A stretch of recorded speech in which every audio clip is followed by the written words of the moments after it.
أعوذ بالله من الشيطان الرجيم وما أنزل على الملكين ببابل هاروت وماروت وما يعلمان من أحد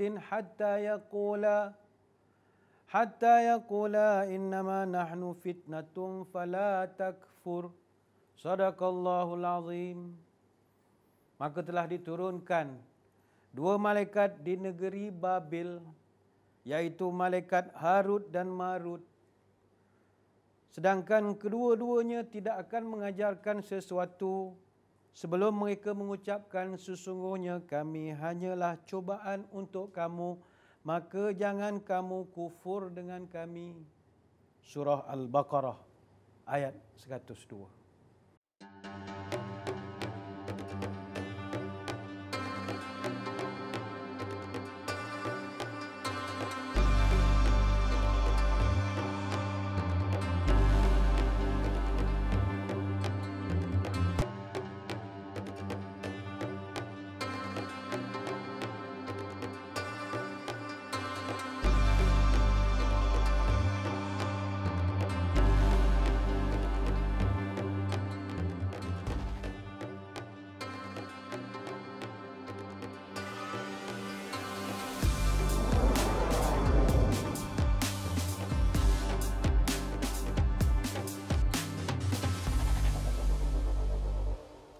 Assalamualaikum warahmatullahi wabarakatuh. Alhamdulillahi rabbil alamin. Wassalatu wassalamu ala asyrafil anbiya'i wal mursalin wa ala alihi wa sahbihi ajma'in, amma ba'du. Saudara, apa khabar sekaliannya? Mudah-mudahan semuanya di dalam naungan dan dirahmati Allah Subhanahu wa taala. Syukur kehadrat Ilahi, sekali lagi kita dapat dipertemukan menerusi program Al-Kisah bersama saya ini. Dan menerusi program ini kita akan membongkar, menggali beberapa kisah-kisah yang disebutkan dalam Al-Quran. Quran bukanlah sebuah buku cerita, tapi Quran banyak cerita di dalamnya. Dan kebanyakan ceritanya adalah untuk dijadikan iktibar dan pedoman kepada kita. Pada kesempatan kali ini kita akan membawakan satu tajuk yang merupakan kisah dalam Quran, yang mungkin bagi sesetengah penonton inilah kali pertama mendengar watak ini, iaitu disebutkan namanya dalam surah yang dibacakan di awal tadi, iaitu Harut dan Marut. Bagi sesetengah orang mungkin inilah kali pertama mendengar Harut dan Marut ini. Siapa Harut? Siapa Marut? Harut dan Marut adalah dua malaikat yang diutuskan oleh Allah ke sebuah negeri namanya Babylon. Babylon ni atau Babylonia ni duduknya di Iraq sekarang ini. Yang mana kedua-dua nama malaikat ini jelas disebutkan dalam Quran, surah Al-Baqarah ayat 102. Wa ma unzila 'alal malakaini bi Babila Harut wa Marut. Dan kami turunkan kepada Babylon atau penduduk di Babil dua malaikat bernama Harut dan Marut. Mungkin ada yang kata, kenapa rare sangat nama dia orang Harut, Marut, lain macam bunyinya. Para ulama ada membahaskan, dia nama ni ada maksud. Harut ni berasal daripada perkataan harota. Maknanya dia ni orang yang mencerca atau mencela, mengeluarkan perkataan yang keras, itu orang yang Harut. Adapun Marut ini kalau dalam bahasa Arab dia al-martu, maknanya orang yang badannya tidak ada bulu. Wallahu alam apa sebab nama mereka begitu, tetapi inilah maksud kepada Harut dan Marut. Para ulama berselisih pendapat. Tidak semua ulama yang mengatakan bahawa Harut dan Marut ini adalah malaikat. Itu perlu dijelaskan. Apa sebab? Kerana para mufassirin, iaitu ahli-ahli tafsir, mereka memahamkan kisah ini mengikut cara bacaan qiraat masing-masing. Jadi, pendapat yang mengatakan bahawa dua Harut dan Marut ini adalah malaikat, kalau dia membaca surah Al-Baqarah ayat 102 dengan kalimat Al-Malakaini, maka jadilah 2 malaikat. Tetapi Ibnu Abbas radhiyallahu an dia membaca dengan kasrah, iaitu dia membaca malikaini, bukan malakaini. Jadi bila sebut malikaini artinya malik maknanya raja. Jadi dia mengatakan cerita ni bukan malaikat tapi cerita 2 raja. Dan ada juga ahli qiraah, ahli Quran yang membaca dengan fathah malakain, maknanya 2 malaikat. Jadi perbezaan bentuk bacaan menimbulkan perbezaan pemahaman. Jadi menunjukkan bahawa di kalangan para ulama mereka masih lagi berbeza pendapat tentang siapa sebenarnya sosok tubuh Harut dan Marut. Majoriti ulama mengatakan dia adalah malaikat. Kemudian ada juga yang mengatakan Harut dan Marut adalah manusia yang dipandang macam malaikat. Orang baik-baik, baik macam malaikat. Dan pandangan ini disandarkan kepada ulama yang menyebut pada pembacaan al-malikaini, iaitu dengan dibaca kasrah pada huruf lamnya.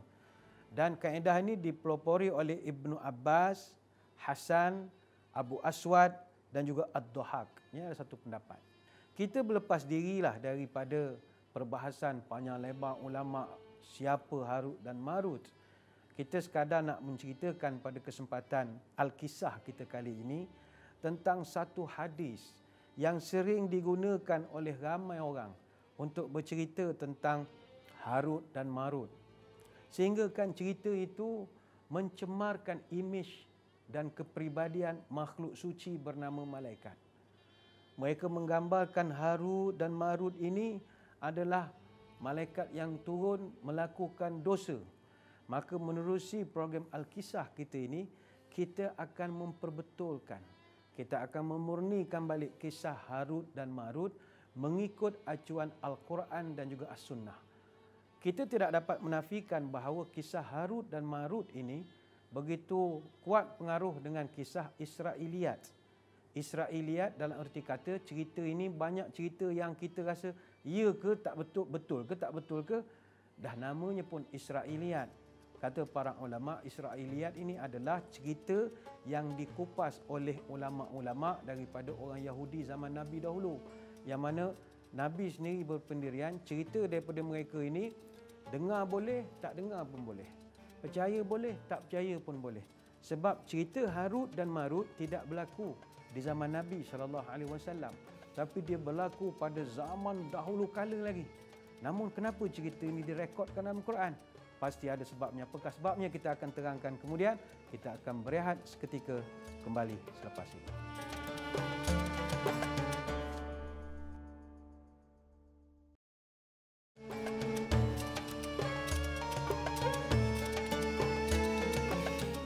Subhanallah walhamdulillah wa la ilaha illallah Allahu akbar la haula wa la quwata illa billahil aliyyil azim.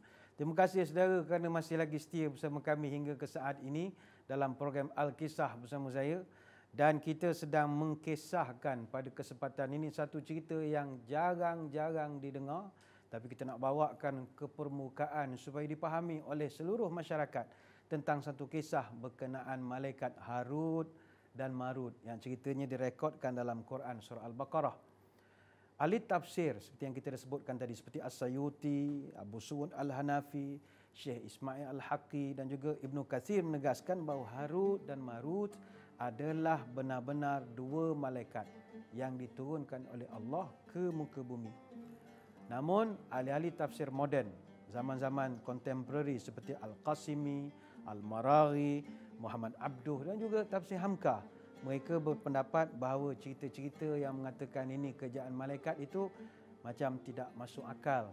Sebab itu tafsir Al-Maraghi menyatakan bahawa Harut dan Marut adalah manusia biasa macam kita tetapi memiliki sifat-sifat mulia sehingga diserupakan oleh orang ketika itu dengan malaikat. Dan memang kebiasaan gitu, kalau orang baik-baik orang akan kata dia tu malaikat. Samalah macam kita di Mekah, lepas tu sampai orang buat satu kata-kata, siapa nak merasa jadi malaikat, buatlah baik di Mekah. Contoh orang sesat, kita tolong hantar dia pergi ke hotel. Makcik tu balik ke Malaysia, dia bercerita, mak dulu sesat, tak datang pada mana orang, selamatkan mak, hantar balik ke hotel. Malaikat agak tak pasal-pasal jadi malaikat. Nak menunjuk baiknya kita itu macam malaikat. Ada pun orang soft, rapat. Kita ada ruang, kita panggil orang, main duduk semayang sebelah saya. Dia balik Malaysia, dia cerita, abah lu nak semayang, tak ada ruang lah. Tiba ada satu budak muda, tak tahulah malaikat agak pada kita, wah-wah je.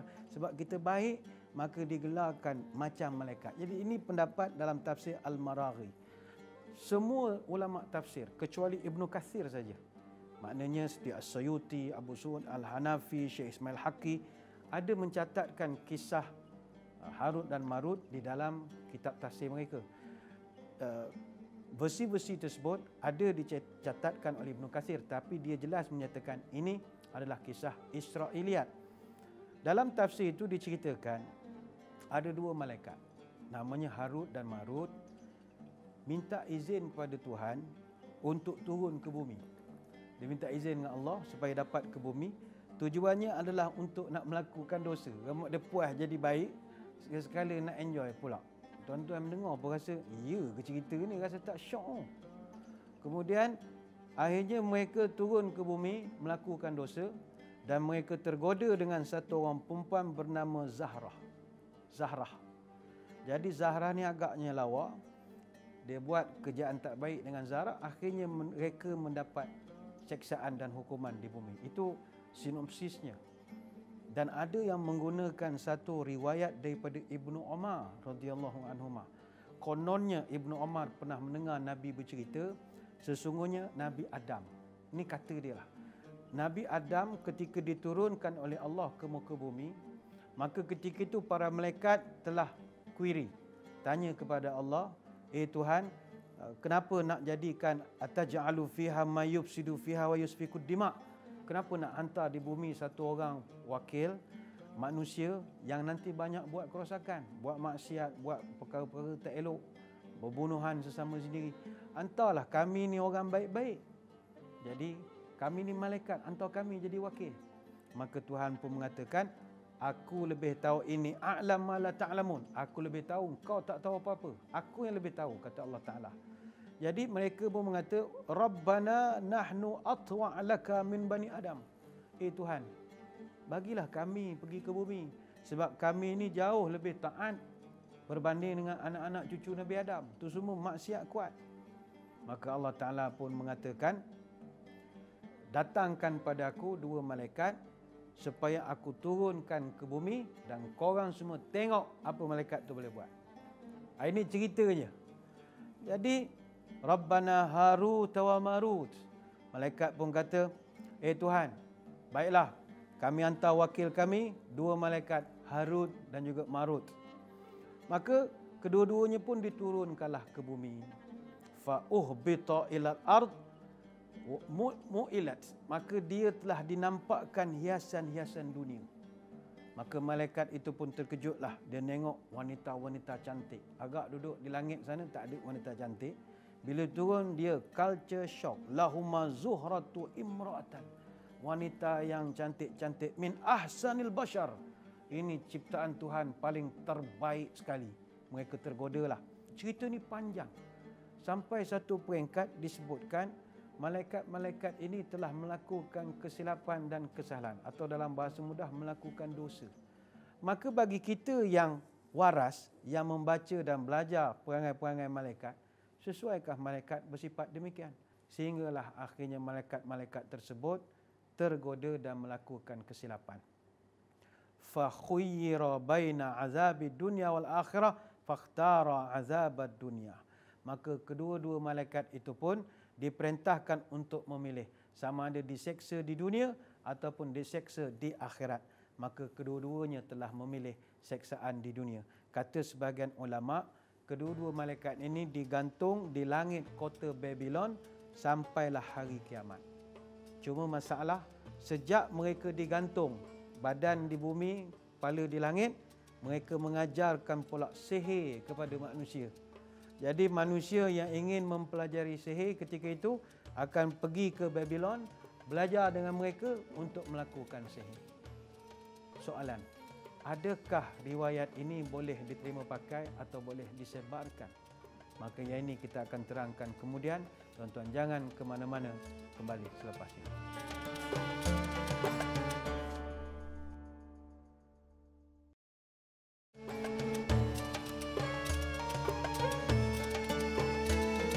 Subhanallah walhamdulillah wala ilaha illallah Allahu akbar la haula wala quwata illa billahil aliyil azim.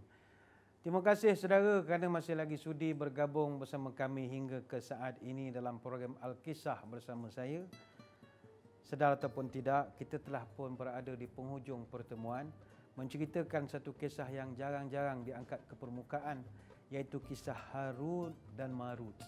Kita bawakan kisah ini untuk nak memberi pencerahan tentang apakah pandangan Islam yang sebenar terhadap cerita yang seolah-olah menunjukkan ada berlaku penyelewengan oleh para malaikat. Walhal mereka adalah makhluk yang sangat suci seperti mana yang kita faham selama ini. Tadi kita ada bawakan satu hadis yang sering digunakan oleh ramai pihak ketika menceritakan kisah Harut dan Marut. Maka para ulama tegas mengatakan hadis yang kita bacakan tadi atau kisah yang kita sampaikan tadi adalah batil, palsu. Cerita itu tidak datang daripada mulut Nabi SAW dan ini adalah satu fitnah. Syekh Shu'aib Al-Arnud dalam ta'liqnya terhadap Musnad Imam Ahmad berkata, hadis ini adalah hadis yang sangat lemah dan matanya adalah batil. Tak boleh diguna pakai. Kalau lemah, tahan lagi. Ini batil. Dah sampai peringkat boleh membawa kerosakan. Dan kebanyakan ulama menolak kisah ini. Contohnya Ibnu Katsir, Al-Baydawi, mereka tak menggunakan kisah ini. Kita mengambil kesempatan dalam program Al-Kisah ini untuk membantah kisah Israiliyat yang terlalu melampau-lampau. Kata Imam Al-Ghazali, dia iman makhluk ni ada 3. Satu, iman yang dipanggil yazid, la yazidu wa la yankusu. Iman yang tak pernah naik dan tak pernah berkurang. Siapa mereka? Para malaikat. Malaikat iman tak pernah naik dan tak pernah turun. Malaikat iman tak pernah naik sebab malaikat ini dia makhluk statik. Kalau malaikat yang tugasnya cabut nyawa, kerja cabut nyawa, dia tak reti buat kerja lain. Manusia ibadah macam-macam. Sekarang saudara-saudari sedang menonton siaran kita. Ini satu ibadah kalau niatnya bagus, mudah-mudahan. Tapi habis siaran nanti, buat pula ibadat lain. Semayang, ziarah orang.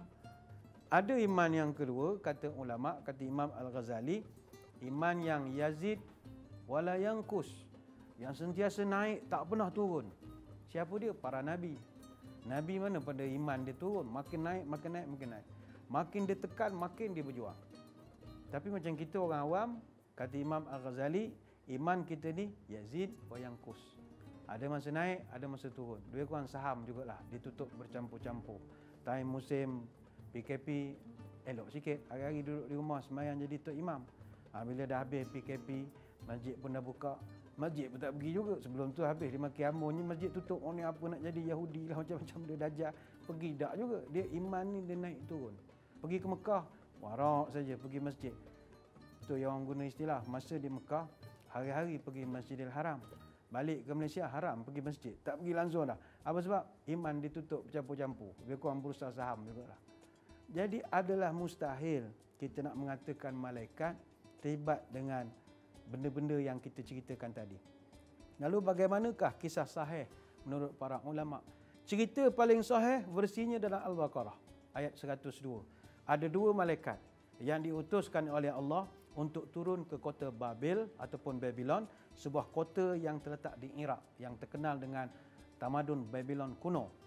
Jadi nama kedua-dua malaikat itu adalah Harut dan juga Marut.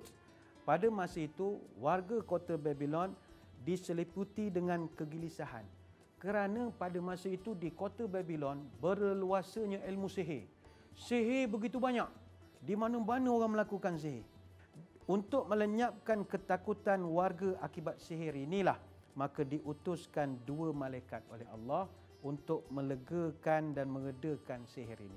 Jadi kedua-duanya diutus untuk mengajarkan sihir kepada warga Babylon dan mereka mengajarkan bukan untuk buat jahat, tetapi untuk nak menjelaskan hakikat sihir dan untuk nak buang sihir.